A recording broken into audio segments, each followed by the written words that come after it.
oh, mom of three that does yoga and drinks green drinks, because that doesn't make her bi. Oh my God. I wasn't ready for that. You weren't. I'm so sorry. I did not brace you properly. Oh, Doesn't make her buy your merch. It doesn't make her buy your services. It doesn't make her buy. So we can fix that. We can get to it. I think this is going to be the moment before the call. Who knew Masha was going to make me piss my pants? I mean, I think that's it.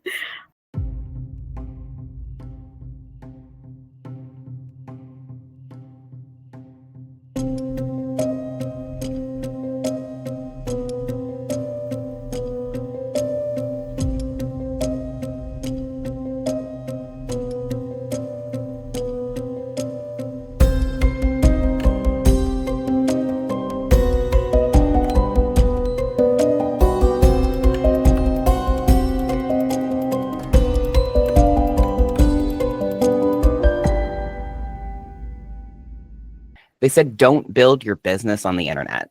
I said, okay, so I'll build my personality instead. They said, don't be too much. And I said, okay, then stop watching. They said, don't start a podcast while barely emotionally regulated and extremely online. And I said, roll the tape. Hi, I'm Dani, former child prodigy in overthinking, current professional spiral artist, and the human embodiment of I'm fine, followed by a 47-minute voice note. This is Things My Friends Say I Shouldn't Be Doing, the podcast for the things we do anyways, the mistakes that we turned into content, and the brands that we built in the middle of an identity crisis.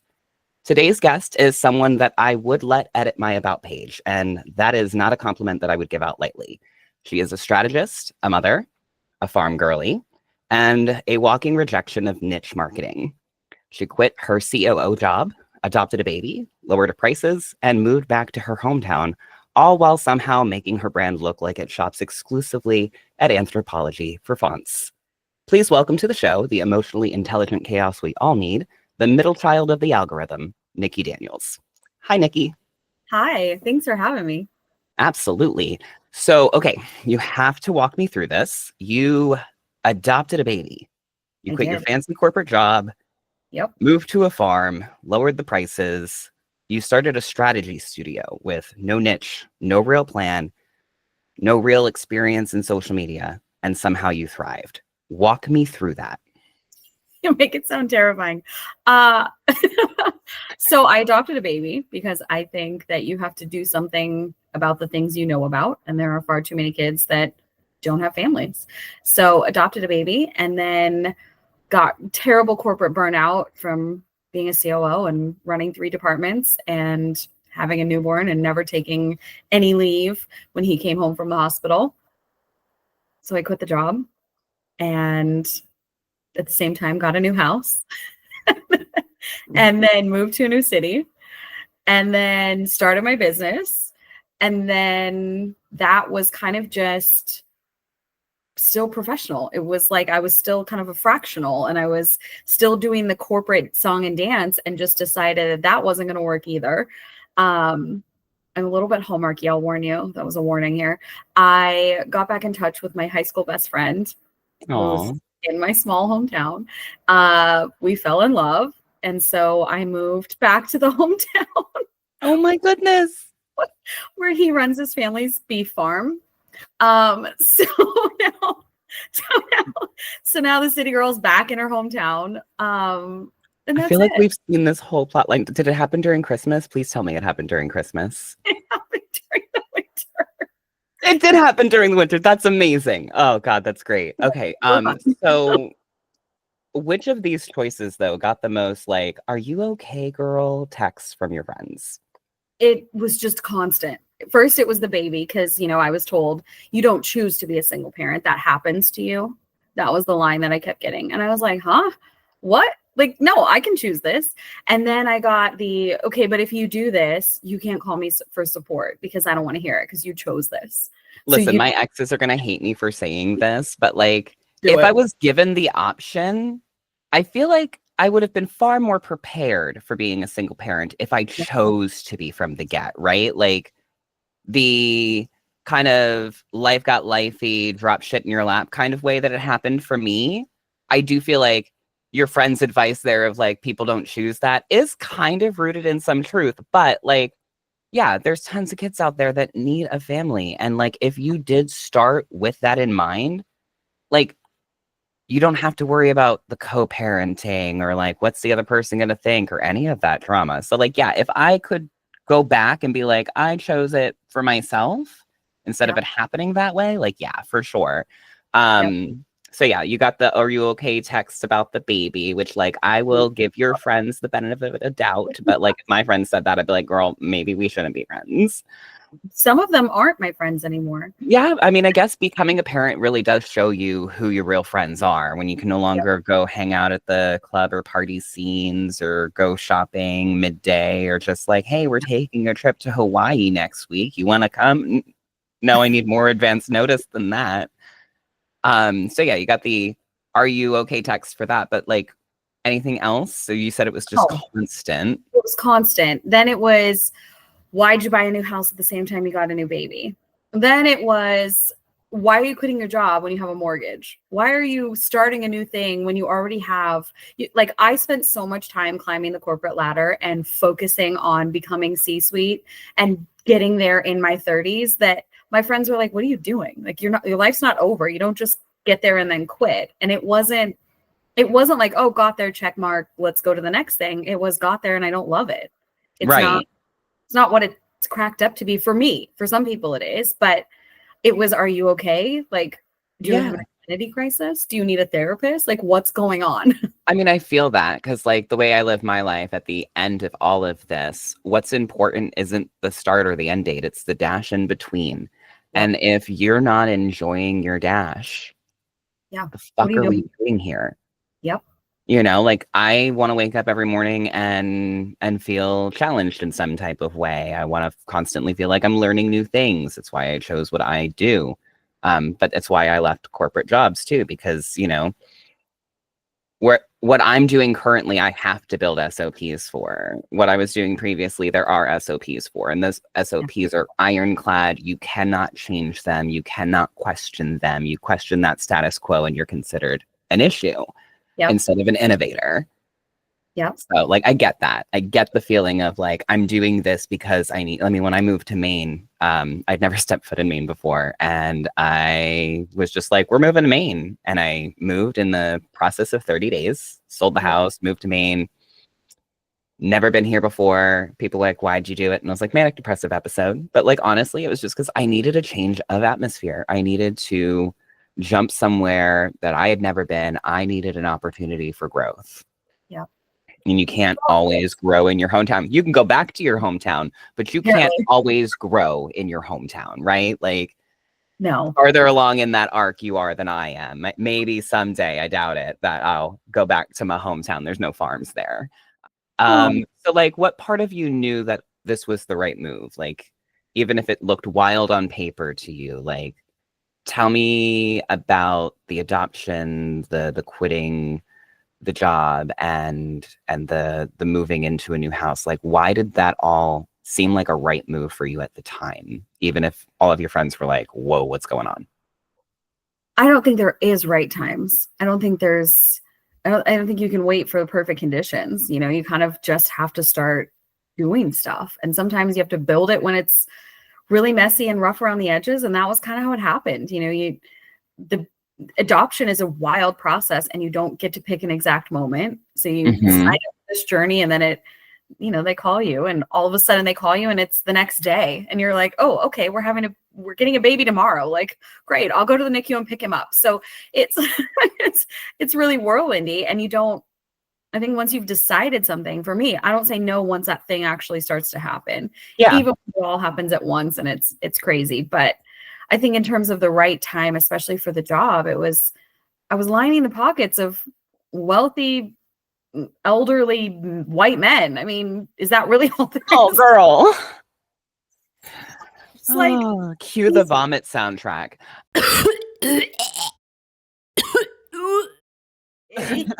I don't know a better way to say it. Like you're talking about, women's fashion brands that are run by men in A their demographic 70s. that's very out of touch of Yeah. women's fashion. Yeah.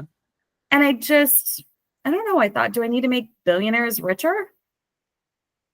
No, Not. Like no. they're real people. Years and years before, I had consulted on some random clients and done some like ad hoc stuff on the side, and I just loved it. I loved helping real people who were just starting or who had families, and that was like their only source of income. And they had this cute little business, or they had this massive business, and they didn't know what to do with it. And I don't know. It seemed like the right thing to do, and I kind of Yeah. can't No, I understand. mean, absolutely. Yeah. Like sometimes the most strategic thing that you can do is move to a farm, adopt a baby, and delete your Google Calendar. You don't have to worry about emails in 24 hours anymore. Like that instant reply. Yeah. I can't do that. I mean, I try, but like Nope. things get like a prioritization list. And that happened to me recently. I had a potential client reach out to me on one of the freelance sites that I use. And they reached out to me on like Friday night at 10 p.m. Okay. I saw it pop up on the notifications and I was like, yep, we have set the boundary. We don't take new client inquiries over weekends. Like we set those up Monday through Friday. Yep. I'm one of those people that like with my existing clients, I'm like, girl, if you really need me and it's a Saturday, like text me 911. Like if I'm Yeah. available, I can be there for you. But like they all know I've got kids. I try to do the family thing and like balance and all that. But like no, I don't know who you are. You're not paying me yet. For all I know, you could just be a waste of my time. So we're setting this up for my scheduled hours. Monday morning rolls around. I get into the swing of things. I get some client work done. I always set my follow-ups for like mid-afternoon, like 2, 3 o'clock, just before I go to my mid-afternoon follow-ups of like reaching out to the people because I do get a lot of messages over the weekends on these sites. um, this guy pops up with, well, I thought you were the one, but I guess you're not as professional as I thought you were. And I hit him with the business. I was like, well, unfortunately, I work on my hours. That's the whole thing about being my own boss and being a freelancer is that I work within the hours that work best for me and my skill set. I also don't take in like new clients intakes over the weekend. Like I was just about to send you the follow-up message, but I also highly respect and need like respectful communication. And if you're not able to do that, like this is not going to be a good fit. Came back with a huge apology. I did end up taking his call, but we didn't end up working together because, Yeah. one, his project didn't fit well with me. Two, he set the precedence from the get. Like we built what we're building so that we don't have to have that answer the emails every 24 hours thing. Like, I'm sorry, my kids are far more important. I've only got 18 summers with them before they're adults. Like, Yep. clients will constantly be here. But let's talk about like the ghosts of PowerPoint past, right? Like, what's one thing in the corporate world that that the corporate world taught you, I guess you could say, that you immediately had to unlearn? Where do I start? My God. The everything you write and everything you put in writing has to CYA and be perfectly polished and no grammar, no spelling, errors of any kind. That's a big one. That one was really Mm-hmm. hard, especially like moving my business into social media, which I've never used kind of normally anyways. I'm like Me the neither. anti-social girl. And my Pinterest is 100% private boards. Like that's who I am. The polish, I mean, I can't tell you how many times people are like, this is AI. AI wrote this, didn't they? And I'm like, girl, AI doesn't write my stuff. Like, Yeah, no. I went to college for English. I know how to write. We learned this in like the 6th grade, I think. Like, this I isn't, mean, and honestly, I take the AI thing as a compliment too. Like, I will admit, I do use AI within reason, like of for course, brainstorming, things like that. I never let it write for me. never. I will ask it, like, I'll write something and I'll go, can you remix this like 4 different ways? Give me different angles that I could approach. And then I'll look at the angles and go, ooh, I like that one. Let me see if I can do something like that. Never let it write it for me. Yeah. But like, I take it as a compliment when people are like, oh, your writing is AI, because AI is technically trained off of True. professional copywriters. Say it louder for the bitches in the back that aren't listening. AI is trained by the best of the best. So if you're getting called out for being AI, one, why do you care, Becky? You're scrolling on your lunch break on a Monday and you hate your job. Does that mean that you have to come for me? And two, like, is the information valuable? At the end of the day, in my opinion, and I guess I'll get some flack for this because as a writer myself, like, I don't personally care that people use AI to write. Yeah. If that helps you feel like you can put your thoughts out there, go for it. You know, not everybody is classically trained in writing. Some of us, I mean, I never finished my degree in anything that I did, but like, I use everything. I went to photography school, I did graphic design, I did copywriting and editing because I studied for English for a couple of years there. I technically went to college for like 8 years off and on, never finished. I had the equivalent of like a junior level. I would have to go back for a little bit to finish something, but like, there's Love no it. point. No. There's no point. It was like, you know, sell the American dream of go to college and you'll get the good job. Nobody that I know that has a degree has the good job. They just don't.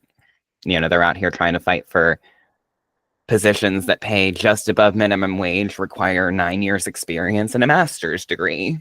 Yep. For what? I'm making more money doing what I do because I set out to do it for myself than I ever would if I had the barrier of HR telling me, well, you don't have a degree in social media. Yeah. That's actually how I got my start, was them telling me, well, you don't have the degree in social media. So how do we know that you could handle social media for a customer service role? Not even creating content, just answering customer service questions. Are you kidding Wow. me? Wow. That's how it all started, girl. I was working for a third-party company that did customer service for one of the big auto companies, and I wanted the social media quality and training position, and they were like, you don't have a degree. How do we know you're going to be able to do this? And I'm like, it's Facebook. Are you kidding me? Let me pull up my MySpace as a resume. Yeah, cringe. I don't understand the social, like, some degrees, yes. But Yeah. social media is changing constantly. I still flinch when I think about it, you know, but like, so like now that you're building like strategy your own way, what does that even mean to you anymore? Like, what does strategy mean to you? Oh, that's a great question. I think instead of it's all the stuff that isn't. So it isn't the formulas. It's not the playbooks. It's not even blueprints. It's looking at each individual thing, figuring out where the boat is leaking, figuring out where it wants to go, figuring out what the destination is, figuring out how many destinations you want along the way, what you want from it, and then reverse engineering. And that to me is real strategy. Yeah. Yeah. A lot of people, I think, miss that mark. I see that a lot when I'm talking with clients where I'm trying to explain to them, like, here's why I'm asking you these questions. You know, I'll be like, where do you see your brand in a year? Like, nothing, no wrong answers. Go as crazy as you want. If you tell me, Dani, I want 1 million followers in the next year, great. Then I have a number to start with. I need to reverse engineer that, break that down. That's 100,000 followers a month. How do we get to 100,000 followers a month? What is, you know, and breaking it up into smaller bite-sized problems that need solutions. And I think a lot of people think strategy is be consistent, stay within your niche, don't be too nuanced, be polished, be professional, take my swipe files. I mean, it's part of the overall thing, but it's not strategy. No, and I think for maybe like the first dude who did it, that was a strategy. But now, like, if you look around and everybody's doing the same thing, that's not a strategy. You can find that on YouTube. Yeah, for free. For free 99, girl. Free 99. All right. Not 9.97 for my Go over there. And, being the coaching kid, like I was in the coaching industry and I still take on coaching clients, and I'm very particular about my coaching clients because I've seen so much gross shit in that industry. But being somebody from that coaching industry, it's like I cringe sometimes when I see people that are like, try this 12-week program for $9.97. And I'm like, where are your testimonials? What is this actually doing for people? It's one of the reasons why your social media academy, when I do launch that, hopefully before the end of the summer, is always going to be a low ticket thing. Like you lower your prices. I don't want the price point to be a barrier to entry. Yeah, exactly. Exactly. I have high ticket offers, but the start of the funnel, if you will, thinking of strategy, the start of the funnel is never, here's my $10,000 offer. Yeah. And I've seen people that like, I'm kind of heavy-ish in the coaching industry. I follow people. I know who the big names are. I see people come into this industry and it's like, dude, I have no idea who you are. And they're like, I want to sell this program for $3,000. And I'm like, great. What does it do? Where are your testimonials? And they've got nothing. Yeah. You want to sell a paragraph description of a program. Yeah. You have no framework. You have no lessons. You have barely brand colors. You want to sell it for $2,500 and you want it off the ground in the next 60 days. Yep. That's never happening. And like the coaching industry, whether or not it's been my bread or butter, it is one of those vicious cycles that like Hollywood sucks you in, spits you out. And if you're not careful and you don't trust your intuition and your gut, and you just trust what people are telling you, like, that's how you get swept up into it. Okay. That's how you end up in the coaching industry, digital, I'm not going to say the E words, name files. Okay. How you end up on the blacklist. That is 100% how it happens. I think too, coaching has become such a dirty word.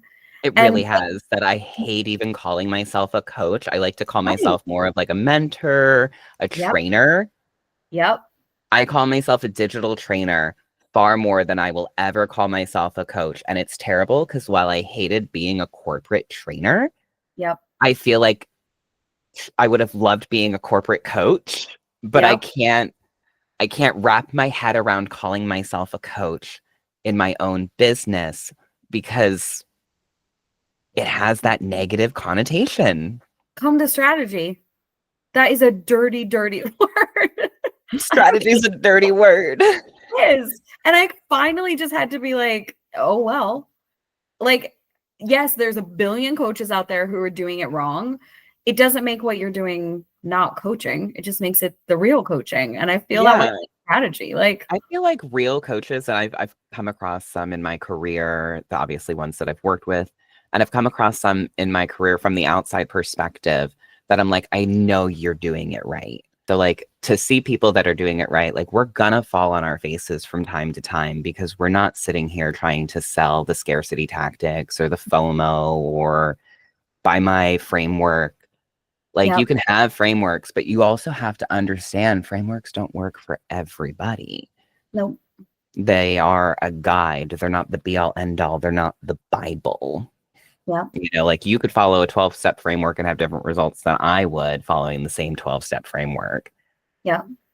Once I stepped outside of I have to follow this to a T, and I started looking at it more objectively and being like, this is a framework. I can rip this apart and put it back together however I see fits my business. Yeah. That's when using the coaching industry frameworks started to work for me, when I realized, okay, this piece might not make sense for my business. What does it look like if I just take this part out? Like, you're rewiring a computer.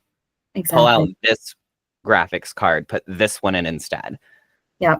I mean, you're going into a store, and instead of buying the mannequin outfit, you're buying a part of it and you wear it your way. Like, you don't have to style it the way they did in the ad or on the big beautiful glossy graphics in store or the mannequin. You can just wear it the way you want. What's one corporate behavior that still tries to sneak up on you, like a toxic ex? Oh, so many. I have so many corporate exes. The Girl, me too. I I have think I have more corporate exes than I have real exes. And if you saw my, got a long list of ex lovers, they'll tell you I'm insane. same. And they just stalk me. Oh, there's so many. My brain is like swirling on it. I think that need to do it a certain way constantly is there for me. Is this that over strategy, like the overthinking of, but if this happens, then 10 other sequences happen. And is that the right sequence of events? When sometimes like a post is just a post. It doesn't have to be part of your thing. It doesn't. I saw your post this morning, which I know was probably a bit more strategic than it looked like on the outside. The post about No, not making a it post with the wasn't. flower. But it was one of those like Taylor Swift level mastermind moments that because I saw like I heart reacted it because I knew what it was. It was just like, here's my sacrifice to the algorithm so that I don't get shot down with, middle child syndrome because I didn't make a post today. And it was perfect. It was short, sweet, little photo, but real life. Just like, hey, I'm gonna be offline. Sorry. Yep. Here's a flower for my condolences. But the first comment that I saw there was, is this a strategic post about not making a post and therefore this is the post or something like that? And I was like, bam, she did it. This is going to take off. And that's the worst part, is that it's always that kind of stuff that takes off. And it's never the thing that you crafted like over the course of several days. Yep. Always. That's why I'm kind of hoping this is the breaking point, the podcast, like the hear my voice, I'm a real person, like buy my merch, that kind of stuff. Big joke, but I love a good merch line. I do. So I did build in from, I don't know if I'll ever do a merch line, but I built in from the beginning, the first episode, like the ending of it is something along the lines of like, see you next week, unless I, go viral or take a nap or sell my soul to the Illuminati, in which case buy my merch. Love your faces, bye, or something like that. And then it just goes right into the music. And so from the very first episode, technically, the outro will always include something of, and like, unless I sell out, buy my merch. Like, I love it. Unless I start posting pictures covering my left eye like the Illuminati, in which case buy my merch, that kind of stuff. Because like, not to, jump over into Brianna's topics, but like conspiracy theories, like, let's be honest. I think there's social media conspiracy theories. Like, if the Illuminati is real, I feel like some of these people way, way up in the coaching industry may have gotten there because they signed a certain deal, I mean, obviously. As I've looked at some of these people, I'm not going to name names, but like, let's just look at the misogyny, the monetized misogyny crowd, okay? Like, we'll look there. We're not going to name any names. Fine. Might rhyme with fate. Anyhow, not very bright, in my opinion. Nope. Like, you had to have gotten there somehow. And like, I got questions, but I don't know if I'll ever get answers. And I don't really need them. It doesn't keep me up at night. But like, yeah, if we're going to talk about that kind of stuff, there is, in my head, I feel like there is a little bit of that going on in the digital realm for sure. Oh, absolutely. And you see the trickle down version in all the like little paid groups. Mm-hmm. Like, they're not, how much of their audience is real? How much of it's purchase? It's like when you first found out that you could buy followers. Like, the Illuminati is just an engagement pod. Yeah, it is. Big followers. It is. That's fantastic. When did you realize that strategy didn't have to come with burnout and a quarterly performance review? Right. I mean, that was the day I resigned. That was the moment. It was that, like, real quick, just rip the Band-Aid off the shit. Yeah. Like, what do they want out of your life? And I think I'm one of those people that I don't like the waiting. So I don't like making a decision and then waiting for it, waiting for all the ducks and everybody to come in. I hate that. Like, me neither. One of the reasons why I set up this week to be a week where I'm just recording a bunch of podcast episodes is because I recorded the first episode and I purposely am dropping it on the 7th. That'll be the only time that we don't actually drop on Wednesday. Ooh, why? So the podcast is always going to be on Wednesdays because on Wednesdays we share links. Perfect. But the first one will be on a Thursday. It's actually my mom's birthday. Oh, yeah, she passed in 2020, and one of the things that I've really kind of struggled with, and one of the reasons why I started the podcast is just like I have all these thoughts in my head and things that I want to talk about that I want to call her for, but I can't call her.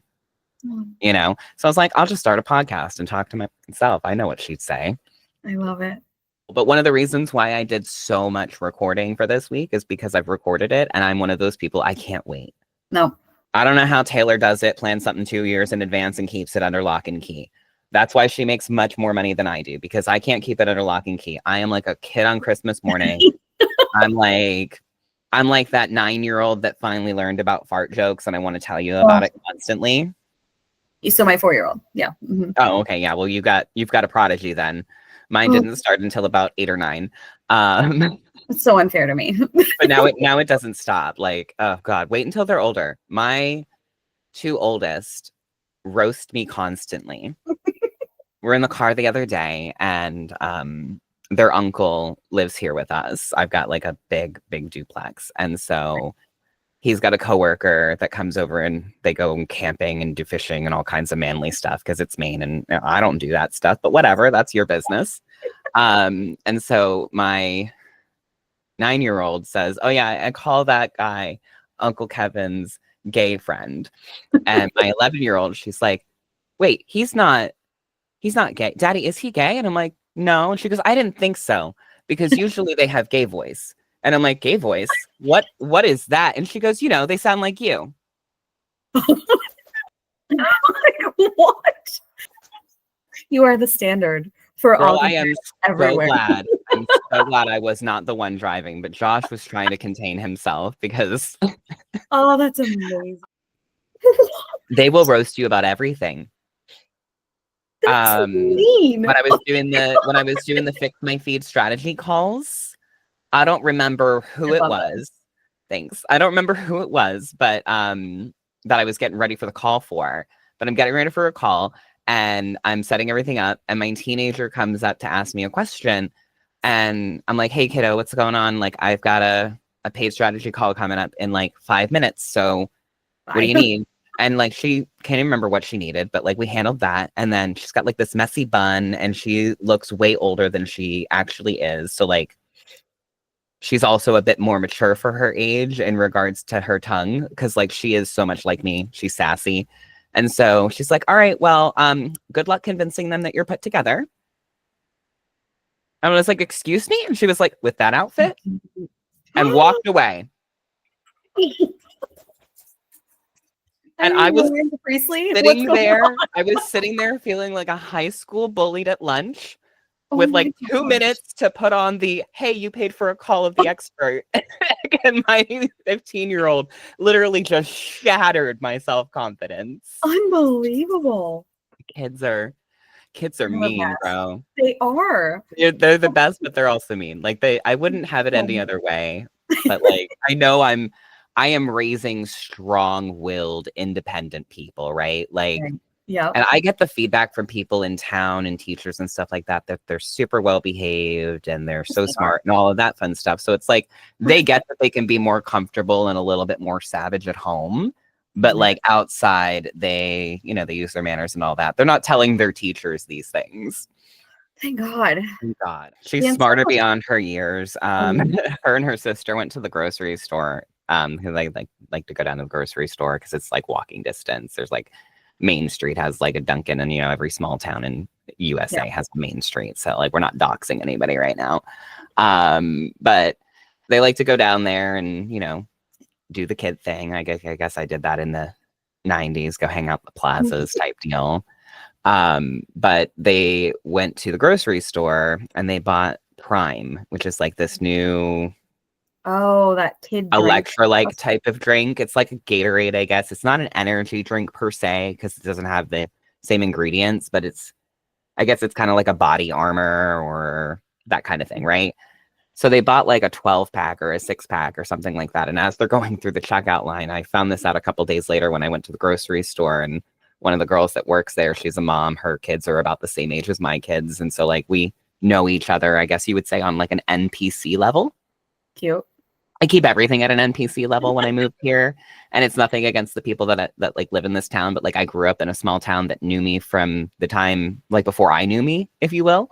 And so I'm very private these days in my small town when it comes to like how people perceive me. Like I'm nice in public. I keep things at a very surface level. My close friends are people that either live back home or anywhere else across the country that I've known for years that like know me, right? And so I keep everything very surface level. But anyway, she's telling me about how the girls came through and they were buying Prime, and how my oldest looked at my middle child and was like, yeah, and if we bring these to school and we find like a bunch of other kids that are just a little bit younger than us, we can sell these to them for X amount of dollars and we'll get a return on our investment, because the 6-pack is technically cheaper than buying 6 of them individually. And so if we just mark them up just a little bit, we'll be able to make this much money off of this 6-pack. And so this woman starts telling me this, and I'm mortified because I'm waiting for her to be like, yeah, your daughters are getting ready to start like a little mafia ring. Like, and I'm like, if it starts at Prime at 11 and 14, what does it turn into at 16, 17, 18 type deal? I'm like, I'm waiting for that, because I was just waiting for it. You know, you're always waiting for that shoe to drop when somebody's telling you about something that your kid did when you weren't there. And she's like, and she was just so smart sounding, like, must be raising her right if she's already thinking about business ideas. And I was like, yeah, I guess it's not a lemonade stand, huh? Well, have a great day. It's not a lemonade stand. I saw 2 boys, and they couldn't have been 10. They were so young, sitting on the corner at a very busy intersection in my tiny little town. So, you know, all 5 cars saw them. And they're on lawn chairs. I kid you not, lawn chairs with one of those cute little wagons that the moms with 10 kids have, with the lemonade stand. They're not even letting people keep the cups. They made the guy give the cup back after he drank it. I lost it. I was laughing so hard. Not a parent in sight. I don't know. Were they washing the dishes in the wagon or something? Like, refilled it. They literally just refilled it and gave it to the next person. It was amazing entrepreneurial spirit. I mean, yeah, absolutely. But somebody call OSHA. I think that might be a violation. This generation is incredible. Like, the way they think is just out there. Yeah, they definitely do think differently. So let's get back to the topics at hand. Yes.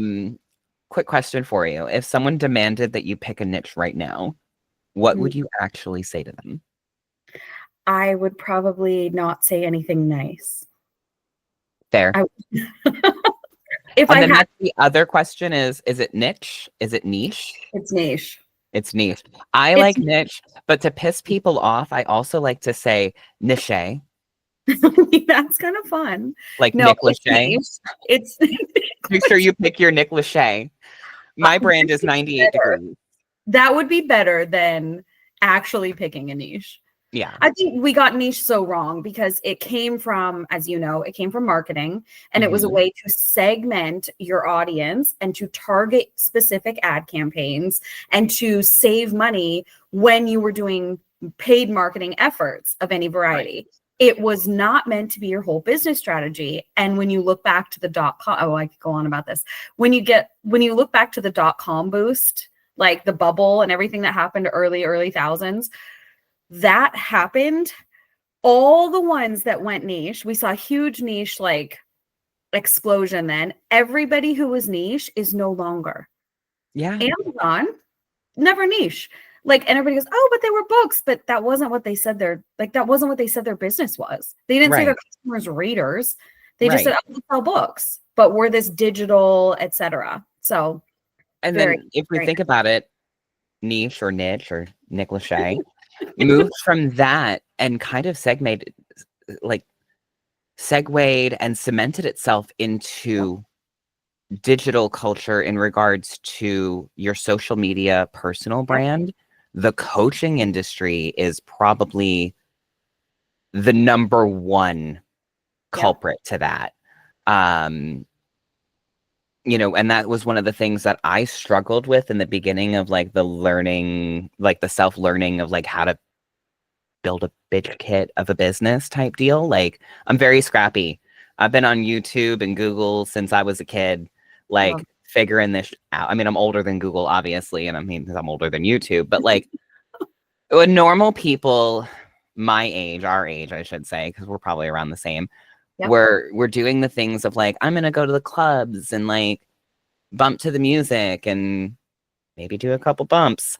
I was at home on Google, on YouTube, like, how do I start a podcast? Which, by the way, I haven't actually done that portion yet because my gay audacity is, it can't be that fucking hard. No. How hard could it be? I've already filmed a couple of episodes or recorded a couple of episodes, quote unquote. I know how to get it on YouTube.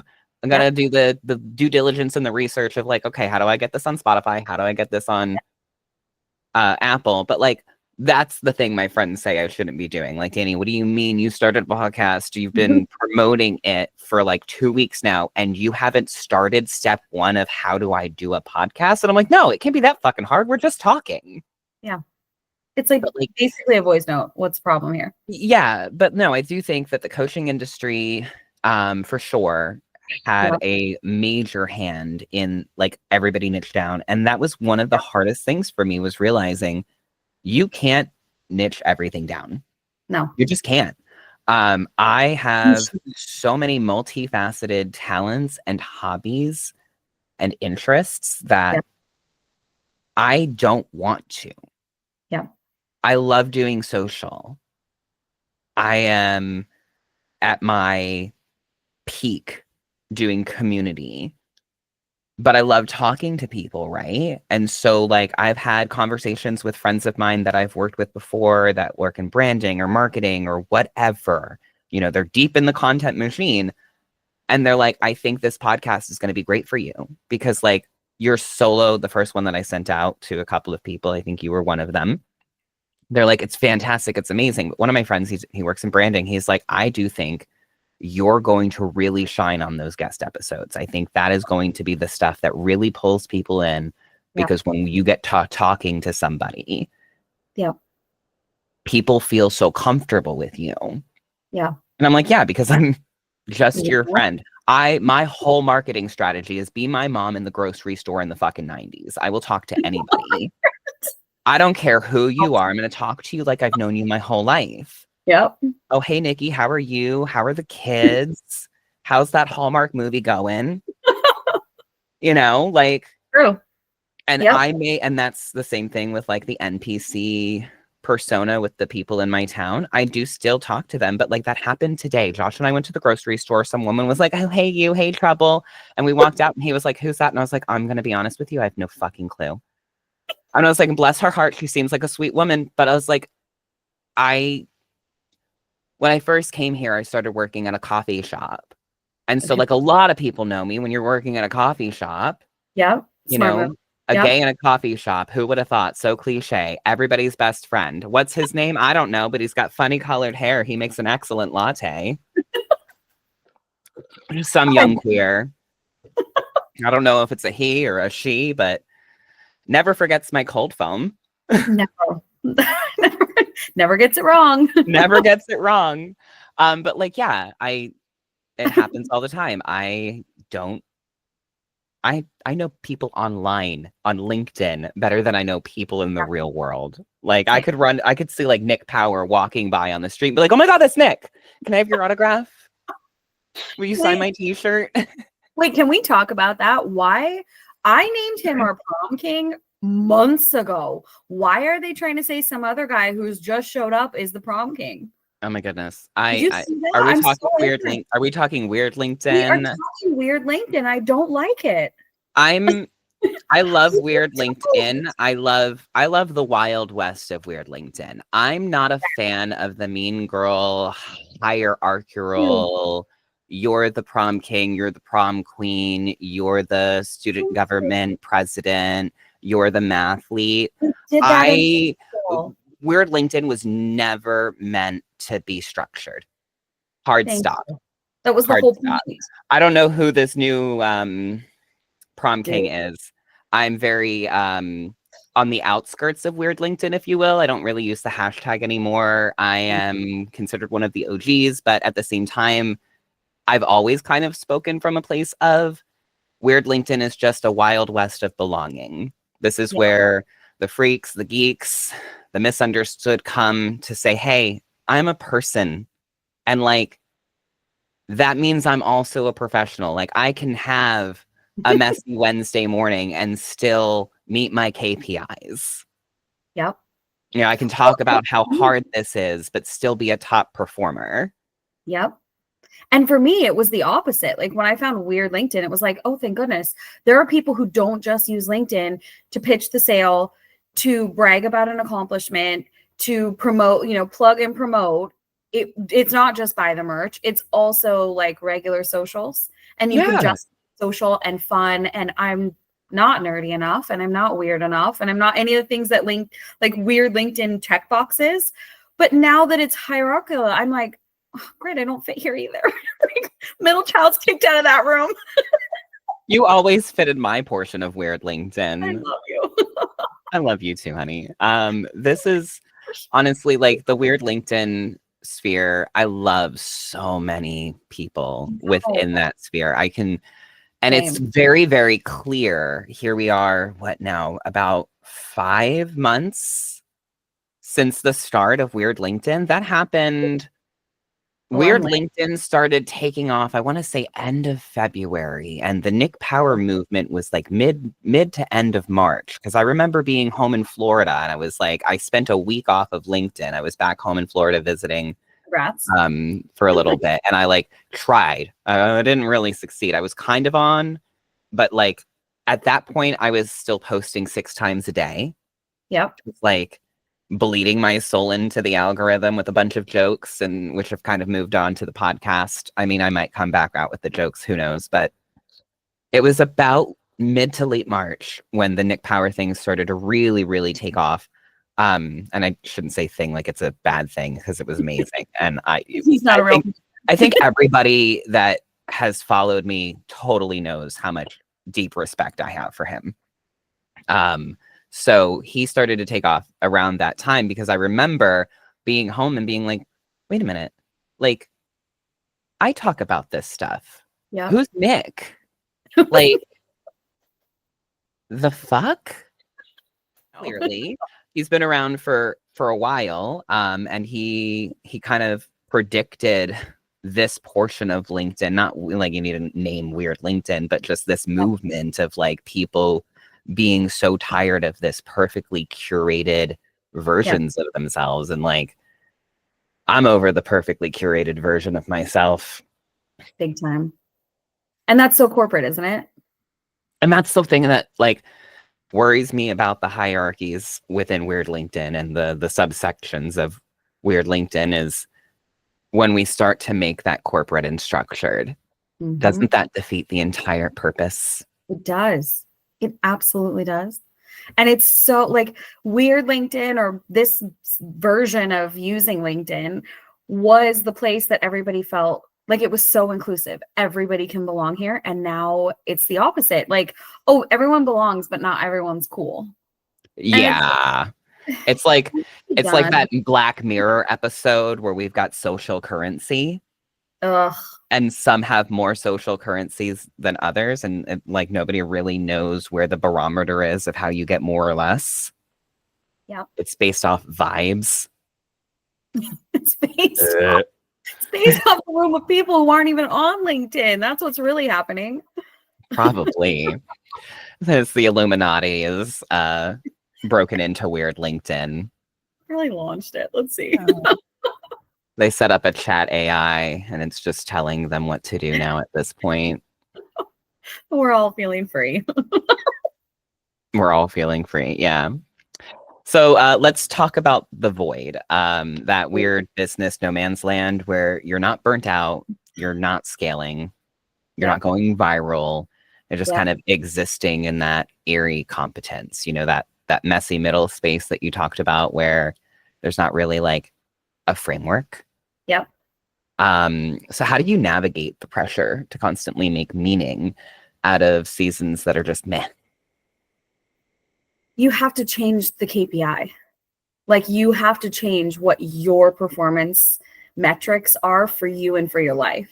And I think, ironically, coming back to this tiny little town was one of the biggest for me personally, was that, like, why do I care about this? Why do I care about the certain, whether it's your physical life and it's where you live and your house and your, personal style or whatever, or what you're accomplishing in a day, or what type of clients you're taking, or what your ticket price is, or what specific industry you even land into. Because I see so many people that are like afraid to lean into the thing they really care about and the thing they want to do, because it's an industry that's gotten a little like cold shoulder from everyone else. Like, oh, that's just woo woo, or that's just, not really like as cool or as important, or, oh, another candle brand, good for you, kind of. Yeah. The shoving to the side. And I think when you change your metric, the pressure does start to alleviate. But if you keep the same ones, you can't. You sit in that middle point and you just miserably fester in suffer. it. You fester in it. And it's funny that you mentioned candle brand, because I do have an idea for a candle brand that I've just been, no, I'm not going to do it because everybody's going to be like, great, another candle brand. You've got all those ideas. And it's, again, one of those reasons why I feel like pick a niche, pick a Nick Lachey is probably the worst advice that you could give to somebody in the beginning. At any point. At any point. Specifically in the beginning, in my opinion, because like, if I listened to the advice of pick a niche from the get, I would be writing right now. Yeah. And I'm a great writer, but I would be writing for other people and I would not be happy with it. Yeah. I'd probably be making good money. Yeah. But it would not be that sense of purpose that you wake up in the morning with, of like, yes, I do feel like I live my life for other people from start to finish. And I'm sure as a parent, you get that too, girl. Parents, kids, clients, you name it. When you're in that COO role of the family, you got to be that chief operating officer. And so the best advice that you could give somebody from the beginning is pick a handful of things that you know that you're good at, that you also like doing. Yeah. And I think the piece that we're always missing is, what does the market want? Mm-hmm. You can't sell something that nobody wants to buy. Yeah. You have to convince them. And if your thing requires a ton of education and it requires people to really kind of like come into the world and sit for 6 days before they get it, they're not going to buy it. And they're not going to buy it in the way you want. Yeah. Right? Like that's not they're not. And so in my opinion, and what I tell people when they're asking me, like, where do I start? Like friends of mine that want to get into this kind of thing, but they don't know. And I'm like, do you like to write? Do you like reading? Do you like talking? Do you like looking through people's files and figuring out how to organize them better? Like, what's your tick? Like, what makes you unique and different? Yeah. Can that be profitable? Yeah. And that's, I started when community was something that people didn't really understand. They were just like, oh, it's just a more nuanced social media manager. And I'm like, no, it's not. Now we're in a world where community is a buzzword, which is great. It means like we're moving along.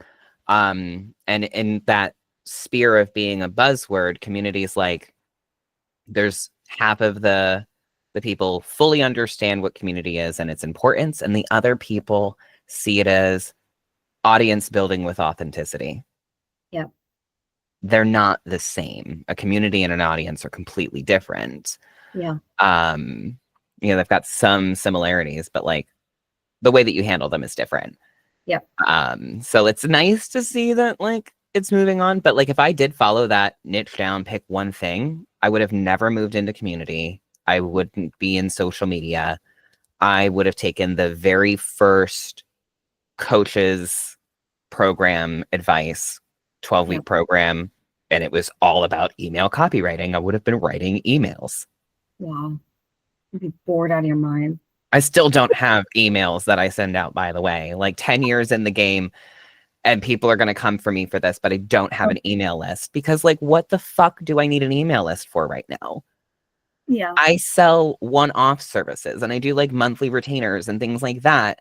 I don't have a program that I'm selling right now. The Academy hasn't launched yet. I'm not wasting the money on MailChimp for a free group that I run. That happens organically. You can join my free group. You know, if I want to spend an extra $20 a month on a Facebook ad here and there, like I might, but I don't push that big because like it's a passion project at this point. Yeah. You know?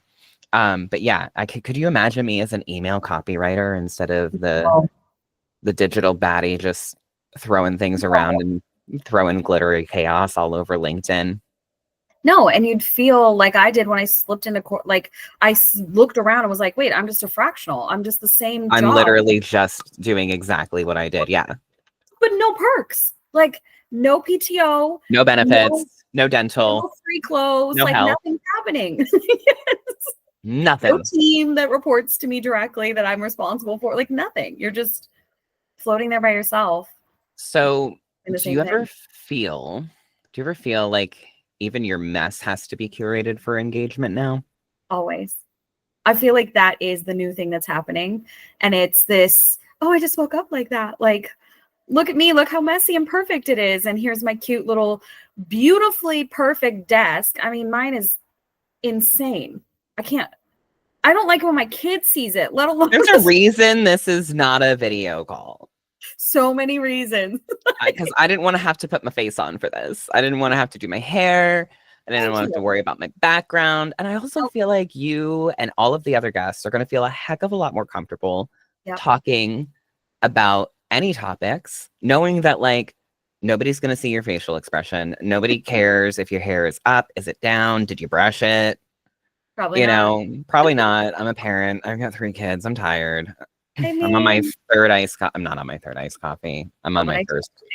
I'm on my first. I had 1 cup of coffee this morning and then I walked down to the coffee shop to get an iced coffee before our call because I was like, I need to like get my body moving a bit before I actually sit down for an hour and a half and have that chat. But yeah, I do feel like everything has to be curated at this point. Like, and that's kind of where my content is starting to differentiate. Like I started deep diving into like social psychology and like why we do the things that we do. Why do we feel the need to be like, I woke up like this, life's so messy, but it's literally the 15th photo that you took after you like beat your face to the fucking gods with contour and then you put a filter on it anyways.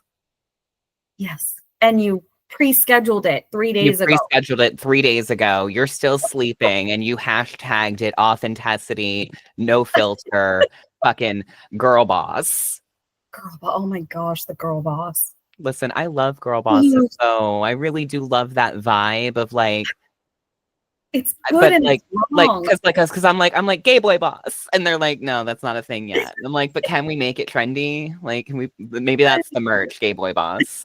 I think it is. That's your merch right there. God's favorite homo. I mean, the algorithm's favorite homo. Linky's fave.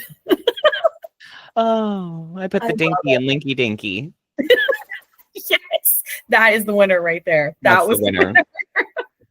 So, why do you think the algorithm rewards certainty when real creativity lives in fog? I think it's how we consume. I mean, it's people love murder podcasts and they don't love the good story, right? I mean, we love the good story, but we don't stop. We don't stop on the freeway because some cute kid is out there waving a sign. We stop because there was a car accident, right? Yeah. Like we stop and stare when things are a little bit jarring or give us that massive dopamine or just it's almost the adrenaline of it.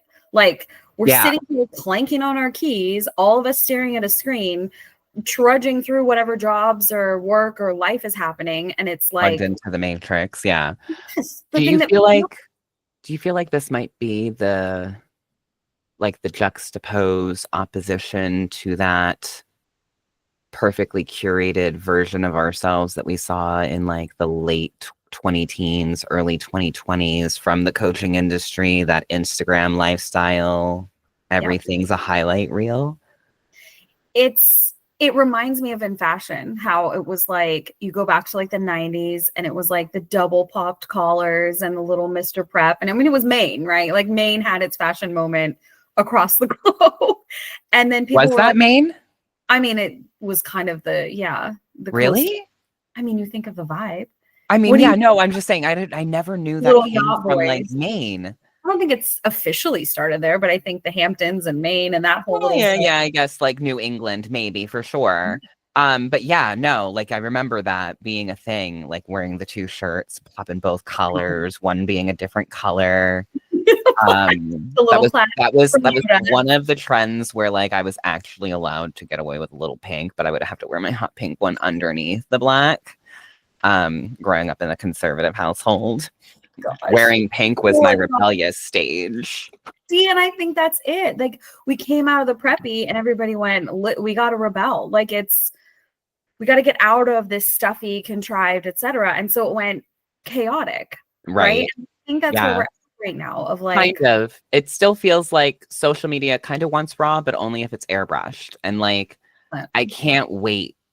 That's why I'm pushing this narrative right now. It's like, let's get out of that airbrush.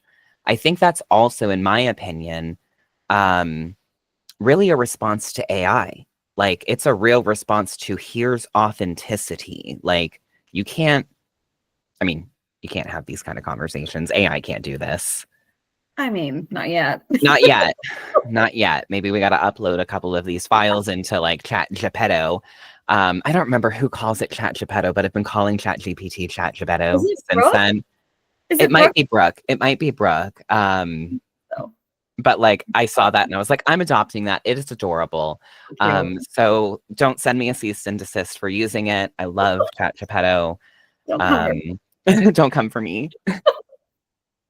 It's true though. I think there's this, we have to do something different and we have to get outside, and we're all so like, it's that corporate burnout, it's that coaching burnout, it's that like everything had to be so perfect. It's the same way we're seeing in ads, right? Like real models, like, oh, these are customers, these aren't just models, and oh, this is our staff, this isn't just, people we've paid that are it girls or whatever. But at the same time, look at consumer behavior. Like, until consumer behavior changes, it's not going to shift. And unfortunately, people don't want to buy what's real. They want to buy something that makes them feel less shit. Yeah, well, that's why 6-minute abs does so well. That's exactly why it is. I want an instant fix that's not too hard. It's, like if you really want to break into the coaching industry, follow 6-minute abs. Just plug and play your idea. Sell them an idea that if you only spend 6 minutes a day doing this, you'll get X results in 90 days. And it's literally just selling consistency. And I don't know what the exact like numbers are for how many people actually got abs from something like that. But like the whole point of that is people are not the types of creatures, the majority of us are not the types of creatures that are actually going to follow through with something from start to finish. Mm-mm. We're going to get bored with it. Yep. We're going to stop when it feels too hard. Yep. And then we give up. We're done. We move on to the next shiny object. And that's the modern world. There's so many shiny objects that it's so easy to jump from one idea to the other. Yep. And this is why they're getting away with it. Like when you look at really inexperienced, shallow businesses of any variety, but mostly the coaches and like the service industry at large right now, is people that have only made money doing the thing, selling you the thing they're talking about. They've never actually done it for anyone outside themselves for any duration and any kind of, turmoil of any kind they've survived. And doing that, they get away with it because by the time you're in execution mode, you're already on to the next thing. So they're not the one to blame. I You mean, are. like statistically speaking, like let's think here for a second. When you run paid ads, right? What's your conversion rate look like? Usually, like a good conversion rate, you get 100 people in, 10 possibly click on your link. From there, I think what is it like 4 on a good day Yep. move from your link to purchasing. From there, I think what 1 possibly buys your upsell for Yep. funnels. If you look at it the same way, once you're on the inside doing the work, if 10 people go through your program, one of them is likely to do everything from start to finish and possibly be a success story. Yep. Because it's the funnel after the sales funnel. It's Yep. the program funnel. And if they don't actually follow the program funnel, first of all, you have to have a really good program to begin with, right? Yep. Like you can't be selling bullshit. Yep. Once you have a good funnel, you still have to take into consideration that people are people, and your workbook seems like too many questions. You know, Yep. like I commended you on your intake form. I've got intake forms that I still haven't received back yet. I sent them all out at the same time. And like, I get it, people are busy, but to prove the point, I had a big influx of people that were like, I'm really interested in being on the podcast. And I would say I've probably sent out about 20 intake forms so far. And I set up 5 calls for this week. I've received back maybe 10 or 12 of them. So there's still like 8 floating out in the digital sphere right now that haven't even started the workbook, quote unquote. And that's nothing against any of my future podcast guests. It's just an example to show that like signing up for something, even buying it, does not necessarily mean they're going to succeed. Exactly. No one paid for a spot on this podcast, by the way. I just need to put that disclaimer in there since they bought it. But like that's one of the things that I learned in the coaching industry early on from one of my first mentors was like, people don't take free advice as well as they take the paid advice. Like once they pay for something, they are a lot more serious. And while that may be true, that does not mean they have the level of persistence and work ethic to get it done. Yeah. And that's why I always kind of tell my newer clients as like coaching industry is like, are you vetting your customer?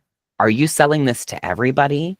Or are you only selling this to people that you believe will actually do the work and succeed?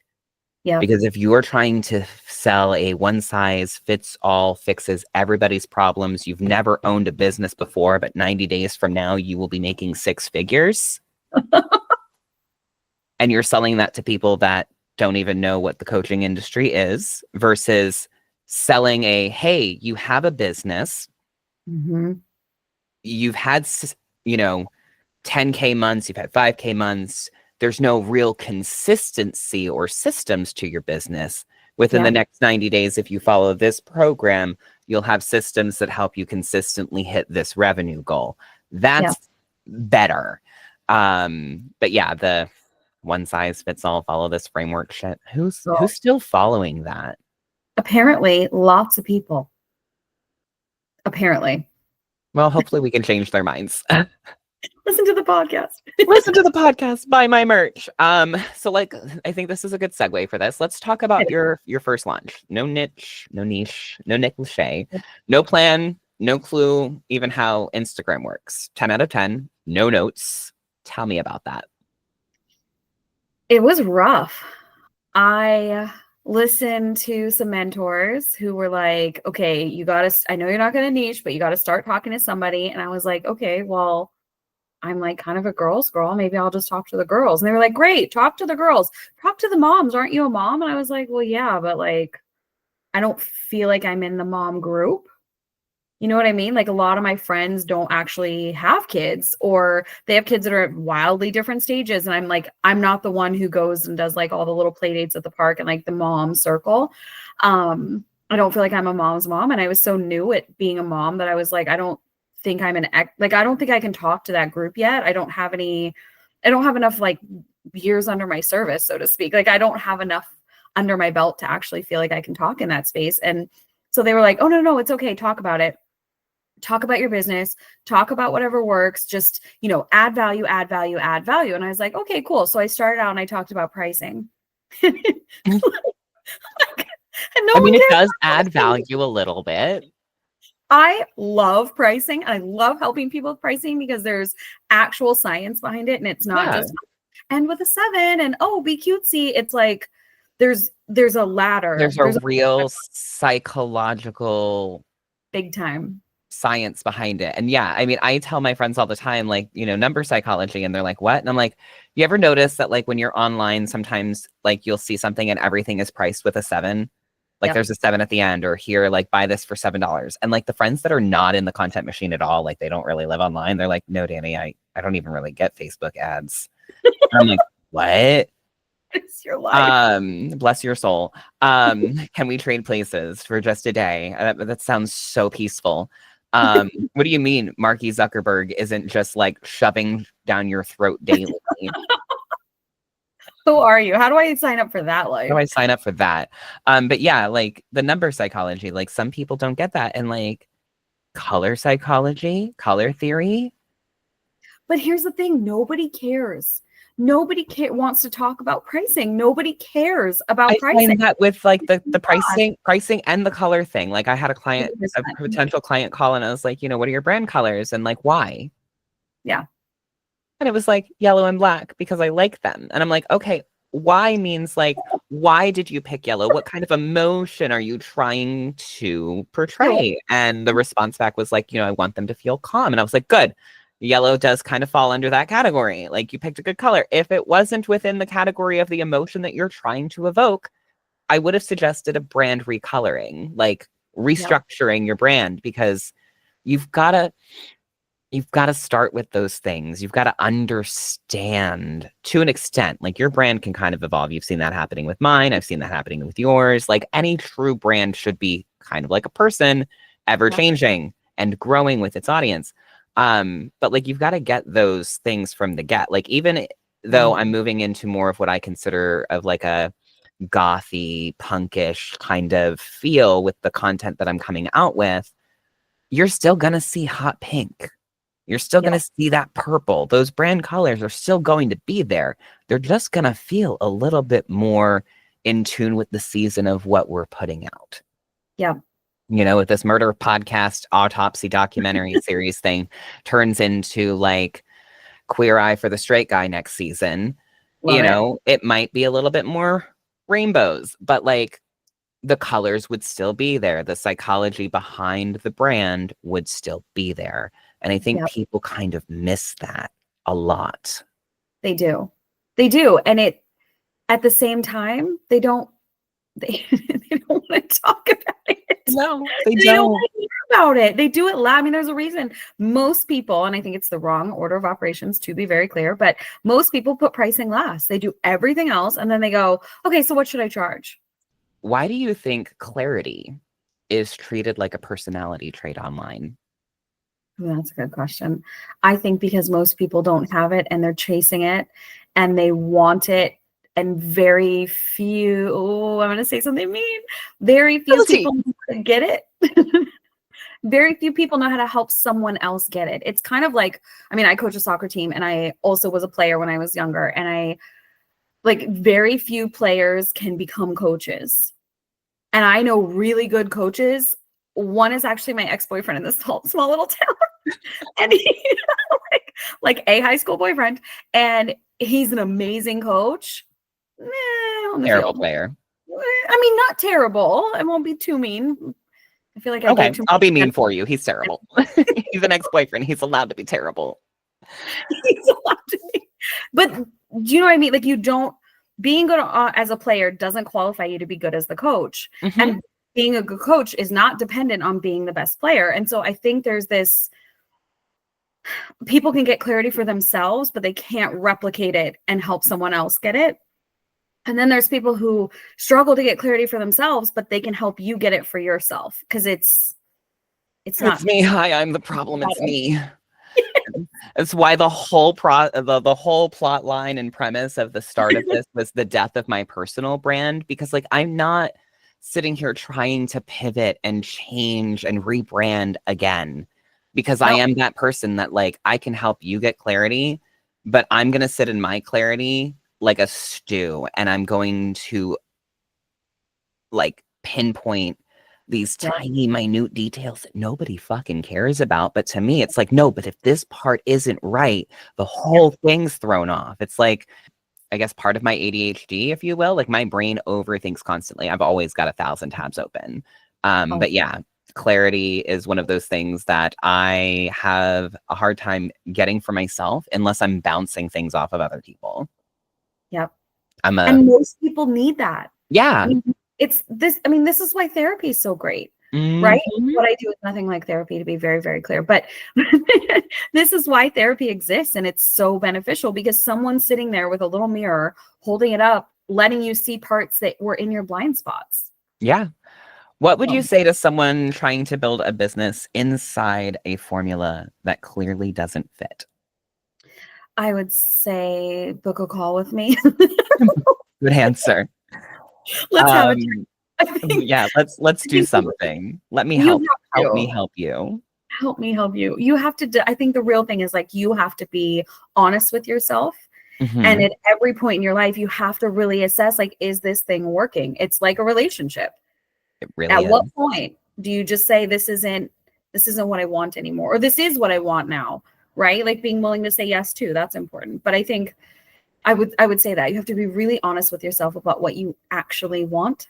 And what was it about the framework that you wanted? Was it that it was no effort? Was it that it was hands-off business?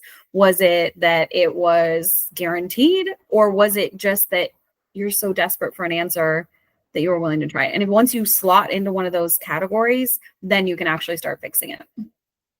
You mentioned being caught in a love triangle between farm life, city life, and motherhood. Honestly, kind of same, except you gotta like swap farm for doom scrolling, because I'm not a farm boy. So who gets the most airtime lately? Like, my kids always get the most airtime. Yeah, that's fair. Always. You feel like different portions of yourself kind of open and close depending on the role that you're in and or the room that you're in. Say for instance, like, we put on different hats. We're not always mom, we're not always, the CEO, we're not always the farm girl. Yeah, I'm in this like toggle right now. I switch from one to the next, and it's kind of like it's modes. It's like, okay, we're in farm mode. Oh, nope, now we're in, work mode, which still has that, like, I loved living in cities and my business still feels like the city life for me. And so you go from farm life and small town into oh no, but this is my city part. I get that. When she like flies back for the weekend and like gets her fix. And then, my kids are hungry and starving and let's change this, and I dropped my toy and can we go outside and feed the chickens now? And it's chaos. It's chaos. And I do feel that way like every time, and I think any mom, for any parent, feels this way, but I think even not parents feel this way, right? Like, yeah, leave your pet, you're guilty. That brings me to like a point that somebody had made online, and I can't remember who it was, but they're not a parent.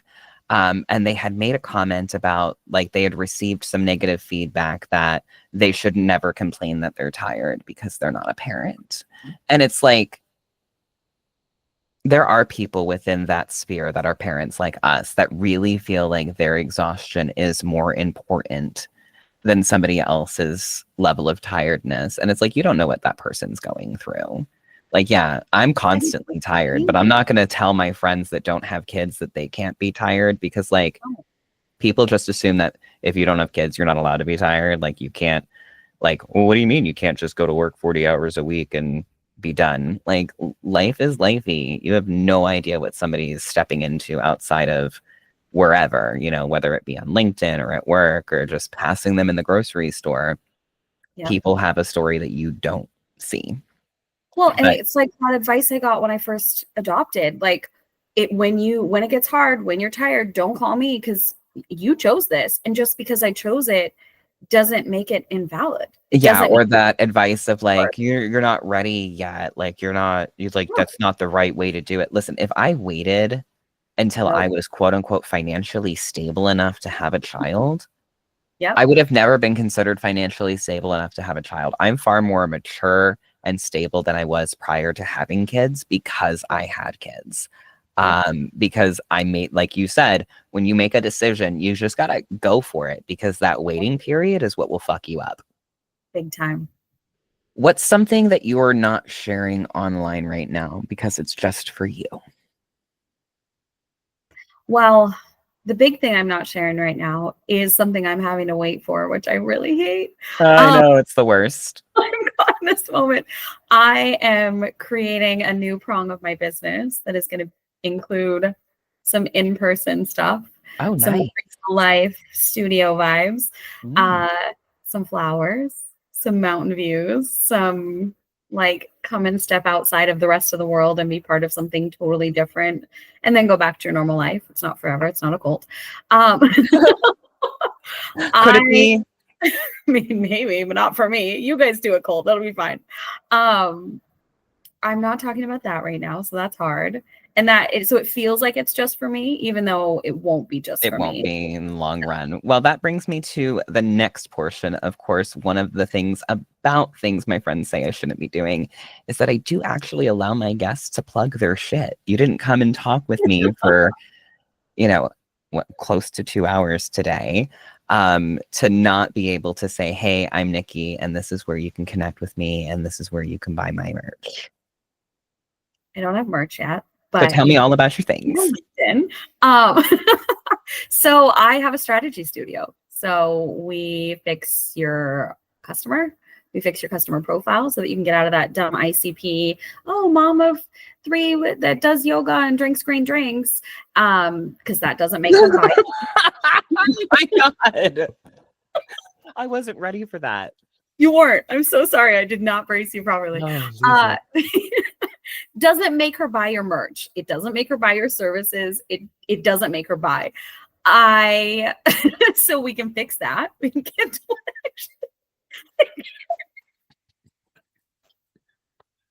I think this is going to be the moment before the call. Who knew Masha was going to make me piss my pants? I mean, I think that's it. Okay, so we can fix your customer, we can fix your offer, we can fix all of those templates and frameworks you've been following that you don't want to follow anymore. Get to the 5 R's, sell to the right people in the right place and in the right way and at the right time and all of that good stuff. And then we also do the rest of the strategy. So fix your retention plans and your growth plans, and fix everything that you're doing that doesn't feel like it fits you anymore. I'm big on building businesses that feel like you, that fit your life, that make you love being in the space of your business. So I help people with all of that. Perfect. And just to recap, we can find you on LinkedIn and on your website, thecapsulebrand.com. That's the one. Perfect. That will be linked down into the video descriptions as well, for anybody that wants to check out your stuff. Yay. Yay! Oh, Nikki, thank you so much for bringing the strategy and the full Hallmark movie plotline that I didn't even know I needed today. You've officially made a case for burning the blueprint and romanticizing that middle season.